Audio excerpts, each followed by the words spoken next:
সিরাজগঞ্জের শাহজাদপুরে আইনশৃঙ্খলা ও সম্প্রীতি বজায় রাখতে বিএনপি নেতৃবৃন্দের সাথে উপজেলা বণিক সমিতির মতবিনিময় সভা অনুষ্ঠিত হয়েছে। গতকাল বৃহস্পতিবার বিকেল ৫টার দিকে উপজেলা বণিক সমিতির কক্ষে বণিক সমিতির সভাপতি রবিন আকন্দের উদ্যোগে এই মতবিনিময় সভা অনুষ্ঠিত হয়।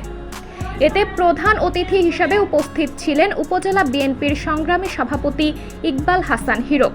বিশেষ অতিথি হিসেবে উপস্থিত ছিলেন আল মাহবুব, উপজেলা বিএনপি সাধারণ সম্পাদক আরিফুজ্জামান আরিফ, উপজেলা বিএনপির সিনিয়র সহসভাপতি আব্দুল জব্বার, বিএনপির সাংগঠনিক সম্পাদক নওশাদ, প্রচার ও প্রকাশনা সম্পাদক আল আমিন, পৌর স্বেচ্ছাসেবক দলের আহ্বায়ক নাদিম সহ আরও অনেকে।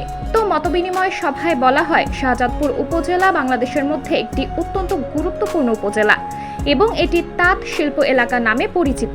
এই ব্যবসায়ী অঞ্চল শাহজাদপুরকে শান্তি এবং সুখের সমৃদ্ধি করতে জরুরিভাবে তারা পদক্ষেপ গ্রহণ করছেন এবং শাহজাদপুরের বিভিন্ন জায়গায় তারা কমিটি গঠন করে সুষম বন্টনভাবে সুন্দর ব্যবহারের মাধ্যমে এবং সকল অনিয়ম, দুর্নীতি, নাশকতা, ভাঙচুর ও লুটপাট থেকে বিরত রাখতে রাত দিন পরিশ্রম করে যাচ্ছে।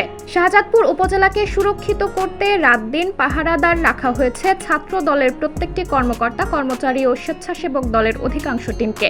সেই সাথে মতবিনিময় সভায় সংগ্রামী সভাপতি ইকবাল হাসান হীরক এবং সাধারণ সম্পাদক আরিফুজ্জামান আরিফ বলেন, তারা শাহজাদপুরকে শান্তিতে সমৃদ্ধি ধরে রাখতে সকল প্রকার পদক্ষেপ গ্রহণ করবেন। সাবরিনা জলিল, সবার কথা।